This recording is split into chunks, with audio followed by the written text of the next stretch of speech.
Okay, I'm going to say hi, everybody. Thank everybody for coming today. I'm Lauren Perry. I'm Operations Manager at SRF. I have two boys, Colin, who's 16, and my son Syngapian Will, who's 13. I guess as several people have said, the last couple days at SRF is very busy, and Syngap science is moving extremely fast. And one of the first things Mike ever told me 2.5 years ago when he hired me is how I needed to buckle up because the train isn't stopping. And I couldn't probably have realized what he actually meant because it's so true. I never stop working. I do. He makes me. He really does. He encourages me to, but I really don't. Now we're going to focus a little bit on SRF and what we're working on and accomplishing these days. So first I have the pleasure to welcome Corey and Heather to talk about SRF's community engagement team. And I'm sure you guys have all know them. They're the best, sweetest. All right, go ahead. I'm Corey Baysden. My daughter is Sailor, and she is 6 years old. We live in North Carolina. She has a bigger sister who's been hanging out outside for the past few days with all the other siblings. She's 13 years old, and I'm in charge of community engagement and onboarding all the new families, trying to let them know where to go, who to contact, what you need to sign up for, especially all the studies. Mm-hmm. So if I haven't spoken to you already, I will be before long, I'm sure. There is going to be a time where I'm going to call you or send you a text message, so try not to ignore me. And we're also looking for some region or state reps that can represent each state, because we've got so many in our community now. We really need to have at least a point of contact in each state, so when we get the new families, they have someone they can talk to locally, and eventually we'll broaden it out to a couple different people in each state. But if you're looking to volunteer and don't have a lot of time but want to do something that's meaningful, please reach out to me and let me know, because we would love to have you at least be a point of contact. You can do as much or as little as you want, but it's Corey at curesyngap1.org. And this is Heather, who I couldn't do anything without. I would say the same about Corey. Hi, I'm Heather. I have 4 kids, well, adult kids. My youngest is 17. I have a 19-year-old. I have a 20-year-old. And then I have a 22-year-old. So my 22-year-old is Michaela, and she's the one with Syngap. And we did not know that until about 1.5 years ago. And so I feel like many of you that were later diagnosed in the room, that I'm glad that we have our answer. But arriving there wasn't the easiest of roads. I'm most grateful for this community, which is why I love helping Corey and doing what we do to interact with all of you. And I just enjoy getting together on the family calls. So if you didn't know about them, we have weekly family calls that are on Tuesday nights at 7 p.m. and Central Standard Time, that you guys can get with us on, and you can just tell us about your week. You can ask questions. So like, let's say something happened in the middle of your week with your child. Maybe it's a medication change. Maybe your child's not sleeping.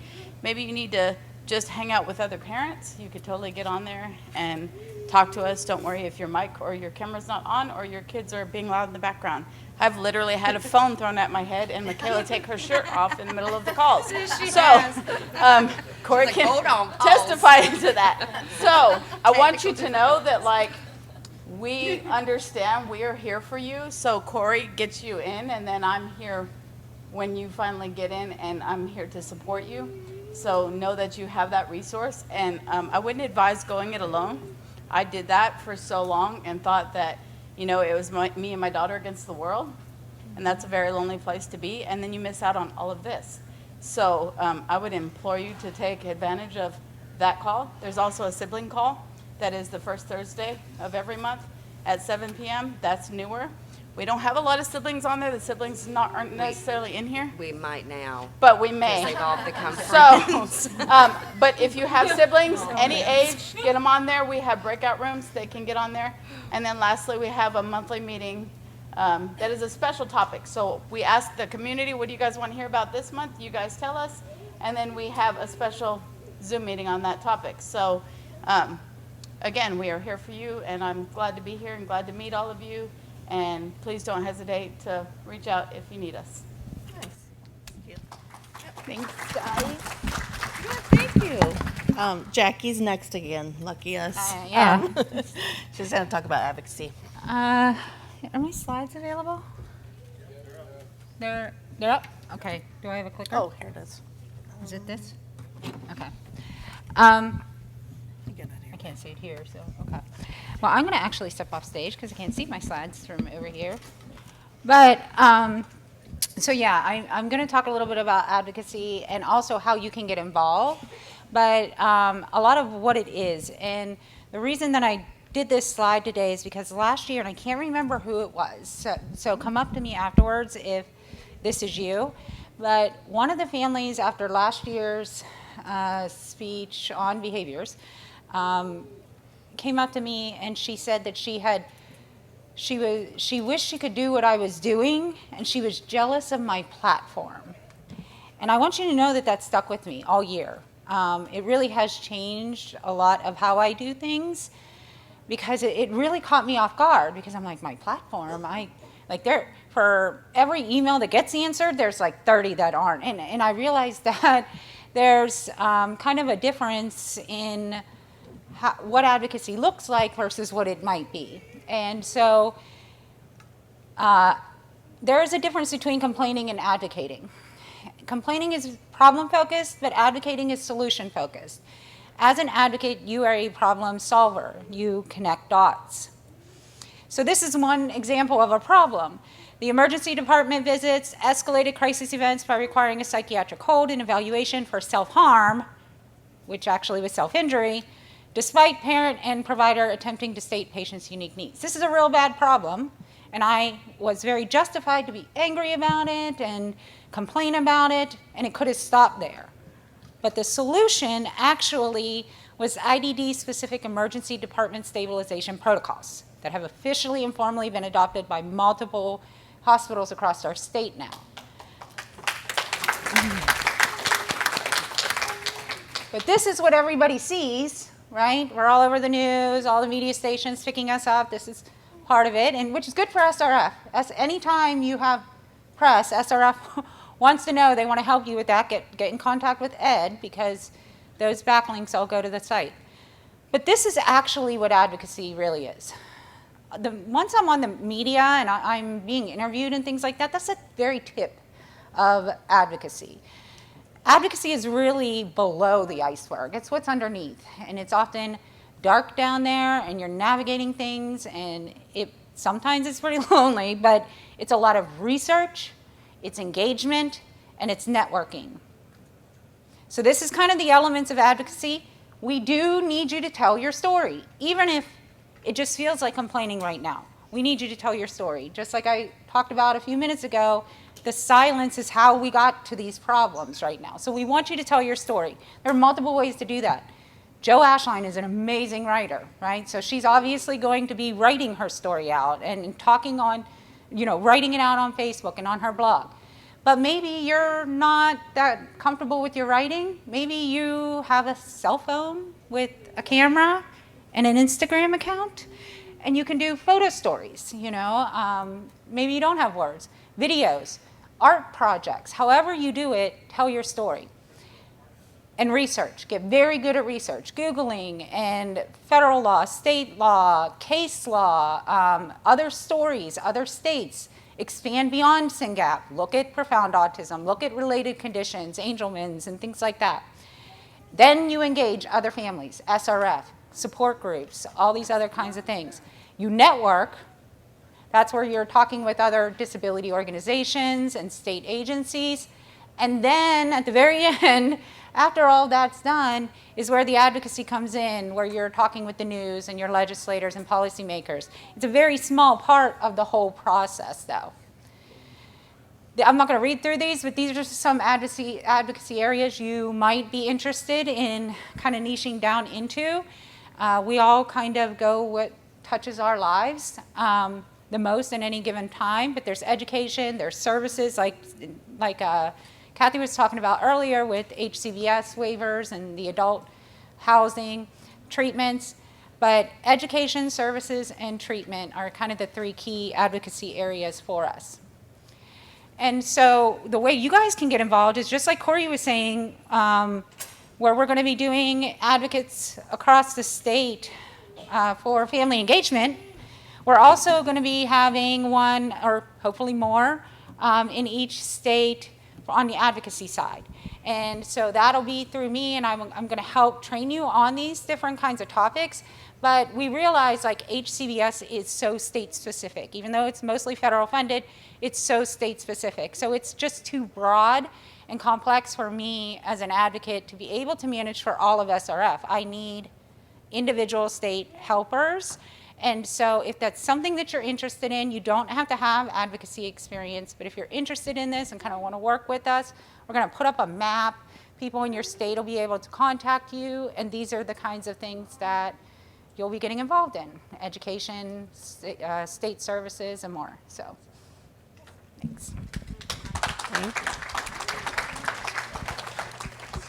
Thank you, Jackie. I'm sorry. So you just heard from Corey, who's about community engagement, looking for state reps. And then you heard from Jackie talking about advocacy. And I want to be clear, those are two different roles. One of them is community engagement with supporting us. One of them is saying, I want to be an advocate for my kid and Syngapians in my state. And if you want to do both, knock yourself out. But I would say pick one and go for it, point one. Point two, we do have the opportunity to practice advocacy in a really supported way if you want to do the Every Life on the Hill. So if you're willing to sign up for that, and basically Every Life Foundation will do a day of training, and then the next day they will set up and book a bunch of appointments for you to go and talk to congresspeople. And that is a great way to sort of say, hey, this isn't so scary. So if you're like, wait, I just came to learn about SYNGAP. What's Mike talking about? Like, Jackie is a force, and we're lucky to have her in our community. But if you want to just dip your toe in that pond, Every Life is a great way to try it out. Because only when we get 10 and then 50 and then 100 Jackies fighting for our kids are we going to get what we need. So if you're like, well, maybe that's not so bad. Maybe it's not. Come try it out. Talk to me, talk to Jackie. Sorry.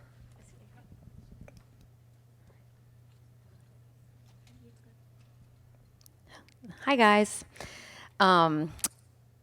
I'm not very comfortable speaking, so we're going to do what we can here. I am Suzanne Jones, and I'm here from Atlanta, and am Jansen's mom. She is a 13-year-old Syngapian who was diagnosed 2 years ago. I am currently serving as the SRF board chair, and in that role, I am the liaison to our resource mobilization group or fundraising group. That group is headed up by Peter Halliburton. Hey, Peter. He is the development director for SRF and couldn't join us today from Texas because he has work obligations, but he wishes he was here with all of us. So I am taking his spot here today, and I have Jessica, who y'all met earlier, up here with me. She is going to be our new development operations coordinator. So we'll be getting up to speed on that role, and she's going to be working with all of us to make things happen with SRF. So as you can see from this slide, SRF uses donations to fund grants, and we've been spending 2 days talking about all of those. And you see a trajectory here where, as we have fundraised each year in increasing amounts, we have also been able to fund more and more grants correspondingly, which is pretty exciting. We do not fund all grants that are proposed to us. We have a scientific advisory board that gives us feedback on the grants, and then the board of directors votes. So we do our best as a board to support grant proposals that have the potential for accelerating research into treatments that for all of our family members. And we all have a very vested interest in the grants working and having a positive impact.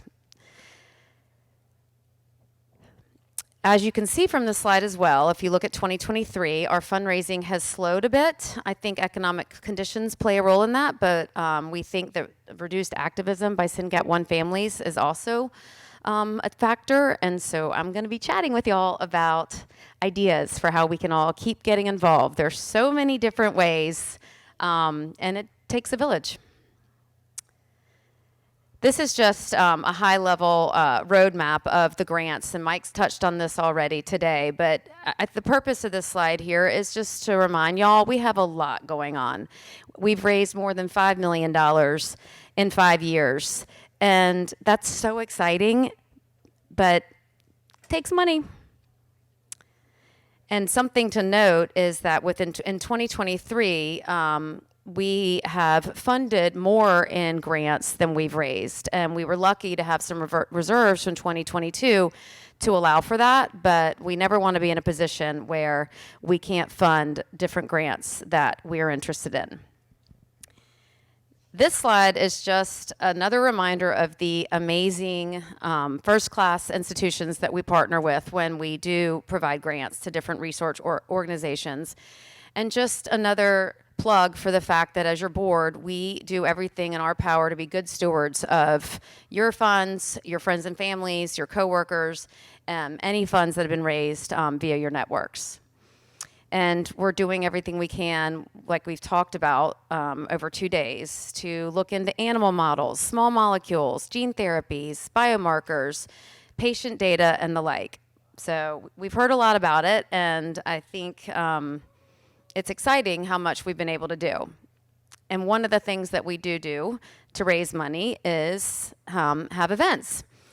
So these are some fun pictures from a number of the larger events that we've had this year. And if you scroll through the list, we've had great success fundraising in various different states, various different groups of SYNGAP families getting together. And we really hope that everybody else around here is interested in doing something like that or something else. Like I said, we have lots of choices in terms of what we can do. So, fundraising is a team sport. In 2022, we raised $2 million. In 2023, we raised $1.3 million. And in 2024, we have a goal to raise $2 million again. We need to get back to where we were. And inflation's no joke these days. I really can't stand getting my grocery bill, but we all are going to work together, and just joining in is the first step.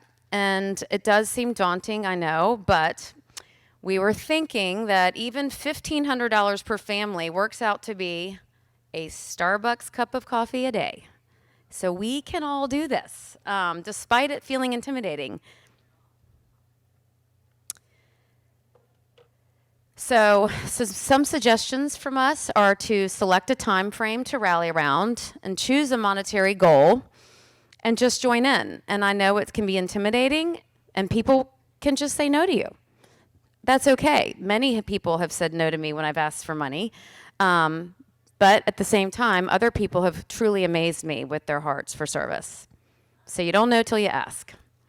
And there are a variety of options around which you can fundraise. We've got Sprint for SYNGAP, birthday fundraisers, newly diagnosed family fundraisers, Giving Tuesday earlier in the week, end of year fundraising coming along, Rare Disease Day, SYNGAP Awareness Day. We have templates, we have suggestions, and we're rolling out more and more in terms of content and best practices for all of y'all.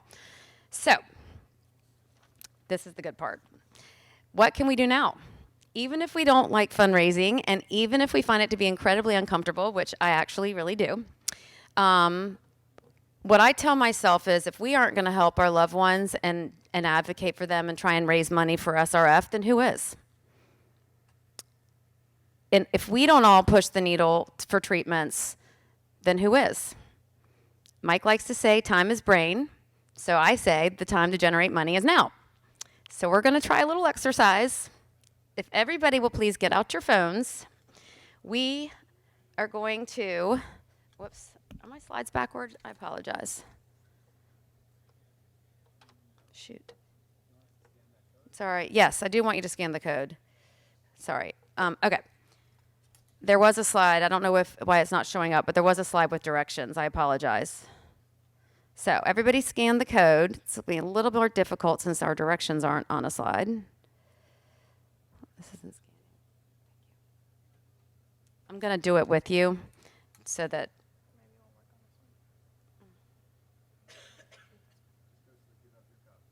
Yes. So this takes you to a new fundraiser. Yay! Give up your cup. So this is to get people to give up their cup of coffee for year-end fundraising. So if you will click copy and copy the link, and then open your Facebook page. I think most of us have that. And so go to Facebook, and like I said, I'm going to try and do this with y'all, because if I can handle this, everybody should be able to, because I am old school. Okay, so once we get into Facebook, click and paste the link, please. Mike, you can yell if anybody's having issues, please. And then let's type some text. Join me in a year-end challenge to give up your cup. And again, I apologize that my slide is missing. I worked hard on it at 1 a.m. It's very annoying.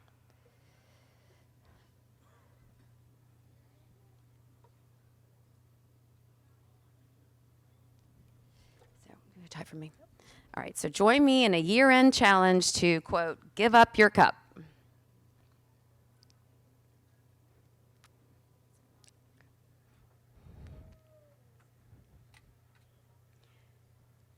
Exclamation point. Every $5 donated to SRF makes a difference in SYNGAP1 lives. Y'all can choose your own wording too if you'd like. But I'm just trying to get everybody to engage in a little fundraiser here. So in SYNGAP, so join me in a year-end challenge to give up your cup. Every $5 donated to SRF makes a difference in SYNGAP1 lives. Thanks and happy holidays from my SYNGAP1 warrior, and I'm going to insert Jansen. Y'all can insert whatever name you'd like.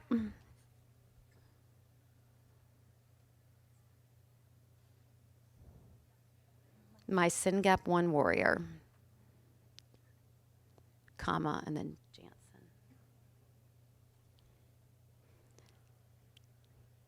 Thank y'all for doing this.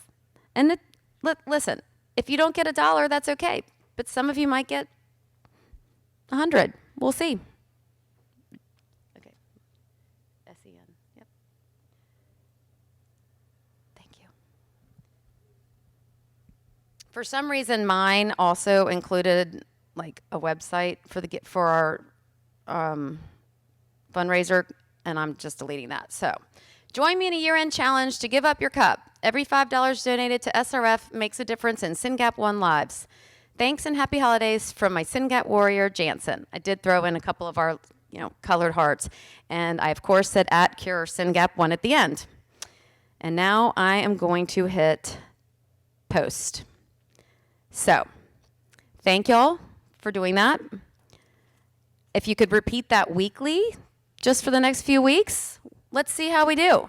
Peter got us set up with the Give Up Your Cup platform, and so you're all able to go in there and see how we're doing, and anybody who donates can write a message, which I love that perspective of it. And what's really neat to think about as well is, if we'd had my last slide, I'd be switching now, but Peter had an interesting experience that he shared with these two quotes that are on the screen right now with the Giving Tuesday effort.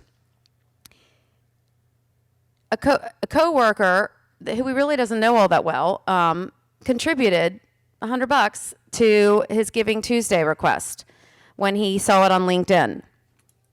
Because what better thing to do than to help a coworker? He wasn't expecting that. He didn't personally solicit it. So pretty exciting. Again, if you get yourself out there, you never know what'll happen.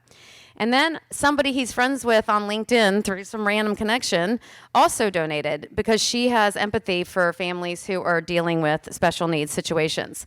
Again, if he hadn't have posted, SRF wouldn't have that. And I know that every single one of us, worked hard to get here, spent a bunch of money to get here, and so we don't necessarily all have the personal funds to fundraise.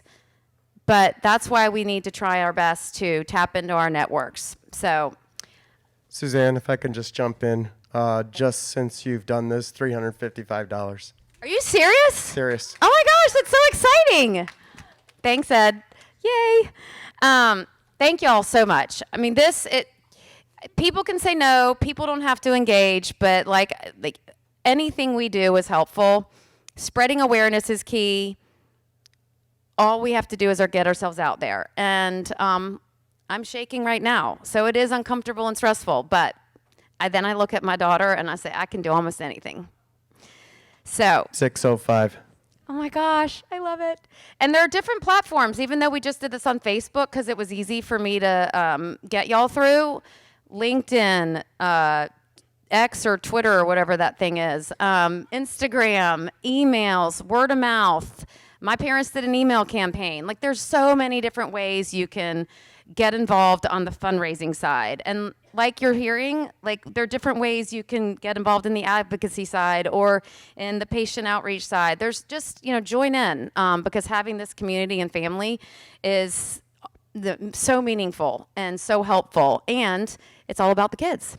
So thank you from Jessica's son Grayson, from Jansen, and from us. And both Peter and Jessica are available for any questions and to help anybody with any ongoing future fundraising, and as am I. So thanks.